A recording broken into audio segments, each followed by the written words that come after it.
buen día, mi nombre es Israel Suárez, bienvenidos a su canal Apologética Nazarita. En un video pasado hablamos acerca de por qué Yeshua maldijo a la higuera. Este es el video número 2 de la serie en donde vamos a hablar acerca de la higuera. En el video pasado hablamos acerca de por qué Yeshua maldijo a la higuera y por qué no violó la Torá, puesto que hay personas que comentan que a Yeshua, al haber hecho eso, quebrantó la Torá. En este video vamos a hablar acerca de quién o qué es la higuera y quién o qué es la higuera, y cuando Yeshua lo hace, a quién o qué se está refiriendo. Yeshua, como sabemos, siempre usaba parábolas para comunicar un mensaje con mucha profundidad a sus interlocutores. Muchas de esas parábolas tenían que ver con la condición humana, con la fe, con el fin de los tiempos. Siempre que hablaba en parábolas usaba cosas u objetos cotidianos y de la naturaleza de aquella época. Ejemplo, una vid, monedas, levadura, pan, aceite, zarza y en este mejor caso una higuera. En este estudio hablaremos en particular sobre este último objeto, la higuera, el cual es un árbol que aparece desde el principio de la humanidad, desde el jardín del Edén. En Génesis 3, verso 7 dice lo siguiente: entonces se les abrieron los ojos a ambos y se dieron cuenta que estaban desnudos, y cosieron follaje de higuera y se hicieron ceñidores para sí mismos. Varios comentaristas judíos afirman que la higuera, desde la cultura hebrea, comenzó a tener una vinculación con el pecado. De hecho, el mismo Midrash de Bereshit afirma lo siguiente: de la misma forma, Adán no pudo obtener hojas de ninguno de los árboles excepto de aquel con el que había pecado, la higuera. Con sus hojas, Adán y Java cosieron todo tipo de vestimentas de hombre y mujer. El Eterno no apareció ante Adán y Java hasta que no se hubiera cubierto para no avergonzarlos en su estado de desgracia. Esto lo podemos ver en el Midrash Bereshit, página 36. Esto quiere decir que dentro de la interpretación hebrea, la higuera fue el árbol cuyo fruto fue el que comieron. Algo contrario a lo que la cultura popular afirma que fue una manzana. Para los sabios judíos, el higo, entonces, tenía una vinculación con el pecado, y las hojas de la higuera una relación con el intento humano de autocorregirse o autojustificarse. Es decir, debido a la caída humana, las hojas de higuera vienen a simbolizar una religión falsa, una religión que piensa que va en camino correcto ante el Eterno, pero no puede cubrir esa vergüenza, esa desnudez y esa desgracia en la cual se encuentra el ser humano caído. Adán y Java se cubrieron con hojas de higuera para cubrir su pecado. De la misma forma, las personas siempre se cubren con una religión para cubrir su pecado. Debido a que las hojas de higuera no podían cubrir el pecado de Adán y Java, el Eterno les provee el sacrificio de un animal. Esto es posible o probablemente sea un cordero, para que puedan ser cubiertos con las pieles de este para expiar sus culpas y sus pecados. En esa misma dirección, el Eterno nos pide que dejemos la religión falsa, la cual no nos limpia de nuestro pecado. Solo el Cordero del Eterno, el cual es Yeshua, nuestro corbán, nuestro sacrificio, que nos limpia de toda maldad y transgresión. En Apocalipsis, capítulo 3, versículo 18, dice lo siguiente: te aconsejo que de mí compres oro refinado en fuego para que seas rico, y vestiduras blancas para que te cubras, y no aparezca la vergüenza de tu desnudez, y colirio para ungir tus ojos para que veas. Solo con Mashiach podemos estar limpios. Cualquiera que quiera cubrirse, limpiar o autojustificarse sin Mashiach y con una religión va a permanecer desnudo ante el Todopoderoso. De la misma forma, la higuera y los higos vuelven a aparecer en el Tanaj en otras ocasiones, pero con otras connotaciones y simbolismos distintos a los que hemos presentado. En el Medio Oriente, la higuera es un árbol muy característico de la región. Hay muchas enseñanzas y fábulas respecto a ella. Por ejemplo, en el libro de los jueces aparecen varios árboles, vid, olivo y zarza, entre ellos la higuera, la cual se le pide que reine sobre otros árboles. Y para poder entender esto hay que entender que en la Biblia siempre se representan los árboles como personas. En el libro de Jueces 9:10, entonces los árboles dijeron a la higuera: ven tú, reina sobre nosotros. En este capítulo, Abimelech, hijo de Gedeón, que asesina a sus 70 hermanos, se autoproclama como rey. Jotam, de los hijos de Gedeón, el único sobreviviente de sus hermanos, relata esta parábola acusando a Abimelech de sus actos y lo juzga. En esta parábola aparecen otros árboles a los que se les pide que gobiernen sobre otros árboles. La parábola no incluye sobre qué árbol terminó reinando, pero sí es un antecedente importante y considerar, puesto que nos indica que también la higuera simboliza o representa una figura de gobierno o liderazgo sobre Israel. Posteriormente, también como el Eterno habla a través de los profetas sobre la higuera y su representación, Jeremías, por ejemplo, compara al reino de Israel y el reino de Judá como una vid y una higuera. En Jeremías 8:5, ¿por qué apóstata este pueblo? ¿Es Jerusalén apóstata perpetua?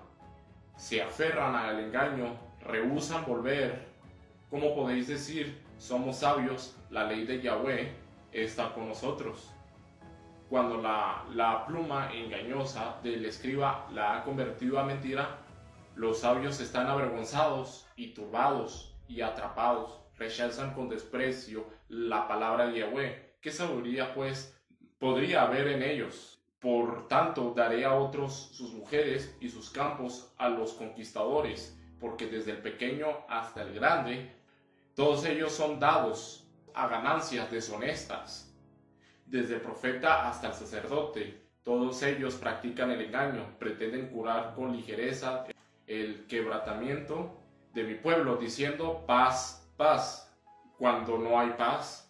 Se avergüenzan cuando cometen abominaciones, ni se avergüenzan, ni conocen el sonrojo, pues caerán con los demás caídos y tropezarán el día de su visitación, dice Yahweh. De cierto que habré con ellos, dice Yahweh. No habrá racimos en la vid ni higos en la higuera, hasta las hojas se habrán marchitado y lo que les di pasará de ellos. En este capítulo, el libro del profeta Jeremías es importante porque, a diferencia de la parábola de Jonatán, se nos aclara a quién representa la vid y a quién representa la higuera. La vid simboliza el liderazgo de la casa de Israel, es decir, de Efraín, mientras que la higuera simboliza el liderazgo de la casa de Judá. Además, es un reproche contra ambas casas debido a su pecado y transgresión en contra de la Torá del Eterno. De la misma forma, Jeremías en el capítulo 24 nos dice también lo siguiente. Jeremías capítulo 24, verso del 1 al 10.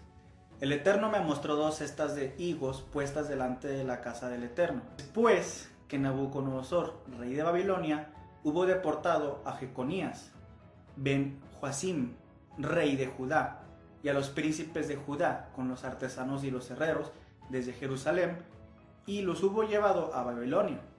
Una cesta de higos muy buenos, como brevas, y la otra cesta tenía higos tan malos, que de malos no se podían comer. Y el Eterno me dijo, ¿cómo ves, Jeremías? Y respondí, higos buenos, muy buenos, y otros malos, muy malos, que de tan malos no pueden comerse. Y vino a mí palabra del Eterno diciendo, así dice el Eterno, Dios de Israel, como estos higos buenos, así consideraré para bien a los exiliados de Judá, a quienes enviaré desde este lugar a la tierra de los caldeos. Pues pondré mis ojos sobre ellos para bien, y los haré volver a esa tierra. Y los edificaré y no los derribaré, y los plantaré y no los arrancaré. Les daré un corazón para que me conozcan y sepan que yo soy el Eterno, y ellos serán mi pueblo y yo seré su Dios, porque se volverán a mí de todo corazón. Pero como los higos malos, que de tan malos no pueden comerse, así son aquellos quienes, dice el Eterno. Así entregaré a Sedequías, rey de Judá, y a sus príncipes y al resto de Jerusalén, los que hayan quedado en esa tierra, y los que habitan en la tierra de Egipto. Los convertiré en espanto, en mal para todos los reinos de la tierra, oprobio y mal ejemplo, insulto y maldición, en todos los lugares a donde los arroje, y enviaré contra ellos la espada, el hambre y la pestilencia, hasta que sean exterminados de la tierra que les di a ellos y a sus padres. Este pasaje es sumamente importante, porque el profeta afirma, sin lugar a dudas, que el gobierno de Judá, puesto que habla del reinado de Jeconías, es una higuera cuyo pueblo son sus frutos, como higos, pero hay higos malos en una cesta e higos buenos en otra cesta. De los higos buenos son los que volverán de la cautividad de Babilonia. Otros tendrán misericordia de ellos. Será un remanente que pasará un periodo de prueba, pero que después de esta prueba volverán a Jerusalén. De estos higos buenos podríamos señalar a Jeremías, un varón del Eterno que siempre obedeció a su palabra y anduvo en sus caminos.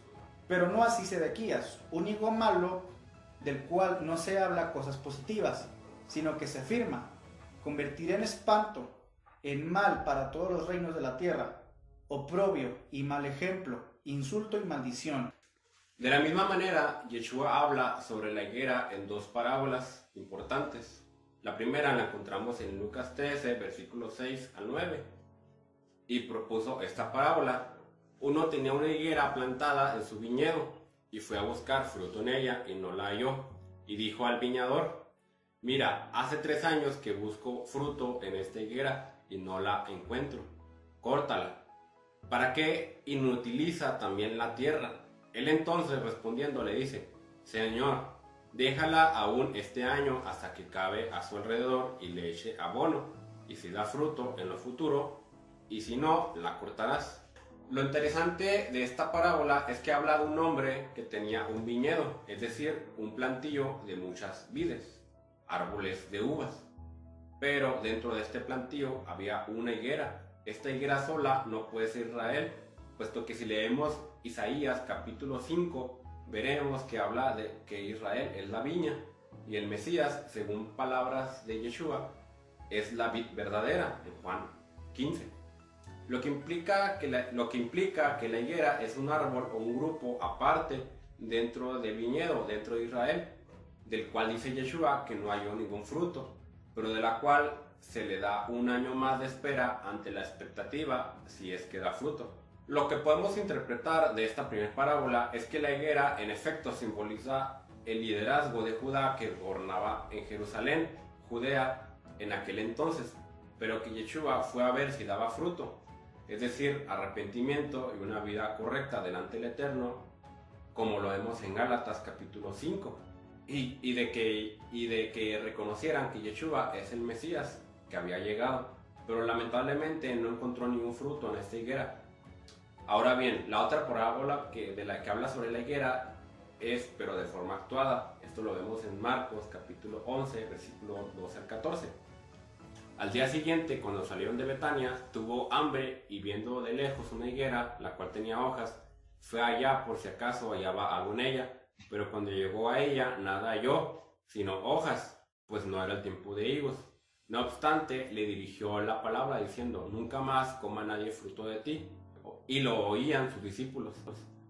En este evento también aparece la higuera, pero de forma literal, lo cual debido a que no dio frutos en su tiempo, Yeshua la maldijo. La respuesta a esta parábola actuada la podemos responder con mayor amplitud si analizamos lo que sucedió después de este evento en Marcos 11, 15 y 17. Dice: y llegan a Jerusalén, y entrando en el templo comenzó a echar fuera a los que vendían y a los que compraban en el templo, y volcó las mesas de las cambistas y los asientos de los que vendían las palomas, y no permitía que nadie transportara objetos a través del templo, y les enseñaba y les decía: ¿no está escrito? Mi casa será llamada casa de oración para todas las naciones, pero vosotros las habéis hecho una cueva de ladrones. Y lo oyeron los principales sacerdotes y los escribas. Buscaban cómo acabar con él, porque le temían, pues todo el pueblo estaba maravillado de su doctrina. La respuesta es muy simple. El grupo que gobernaba sobre Israel, que era de Judá en Jerusalén, el cual era de los saduceos, fariseos. Aún incluso los celotes estaban totalmente corrompidos, todo corrupto. El templo de Jerusalén, el cual se suponía que también era un lugar para de gente de otras naciones, gentiles, fueran a adorar al Eterno ahí. Pero debido a la avaricia, la corrupción, la manipulación, el poder, al nacionalismo, incluso racista, con que trataban a los gentiles, y a la desviación de la correcta enseñanza de la Torá, con que era descarrilado al pueblo a pecar, es que Yeshua nunca encontró fruto en la higuera. No solamente no encontró fruto en los líderes religiosos, también los maldijo. Y muy claramente les dijo: nunca jamás coman ahí un fruto de ti. En Marcos 11, 20, 22 dice: pasando muy de mañana, vieron que la higuera se había secado desde las raíces. Y Kefas, recordándole, dice: Rabí, mira la higuera que maldijiste, se ha secado. Respondiendo Yeshua, les dice: tened fe en Dios. La otra implicación de esta parábola es que la higuera, para las fechas de Pascua, en la estación del año en que ocurrió este evento, luce frondosa y con muchas hojas, muy verdes, además de unas brevas, unos higos pequeños. Pero debido a que Yeshua no encontró siquiera estos higos, fue que la maldijo. Ahora bien, el liderazgo de Israel en ese entonces, la secta de los saduceos, los sacerdotes del templo, los cuales enorgullecían de ser árboles aparentemente con frutos, pero que en realidad nunca daban frutos, solo hojas. Creían que en el templo estaba la presencia del Eterno, pero estaba desolado. El Eterno había abandonado ese lugar porque estaba totalmente corrompido. De hecho, relata la Mishnah en Yoma 18, folio A, y en Yevamot 61, folio A, que Yehoshua ben Gamla fue puesto como el sumo sacerdote a través de Marta, su esposa, una mujer acaudalada por un soborno al rey Janeo, y que incluso Yehoshua ben Gamla no conocía la Torá. Tenía siempre a jóvenes fariseos que lo ayudaban durante los servicios de Yom Kippur para explicarle cómo era la liturgia, así como en Yoma 19, folio B, donde se relata cómo un sumo sacerdote corrupto entró en el lugar santísimo y fue muerto tan pronto como salió por un ángel. O incluso, segunda de Macabeos, habla sobre la historia del sumo sacerdote Menelao, el cual era de la tribu de Benjamín, que compró su sumo sacerdocio con una usurpación, porque según la Torá, solo la tribu de Leví y del linaje de Aarón se puede ser sumo sacerdote, y que además era del partido helenístico, construyendo un gimnasio en Jerusalén e introduciendo muchas costumbres griegas paganas. Esto para darnos cuenta a qué grado de corrupción había llegado la casa del Eterno en el segundo templo.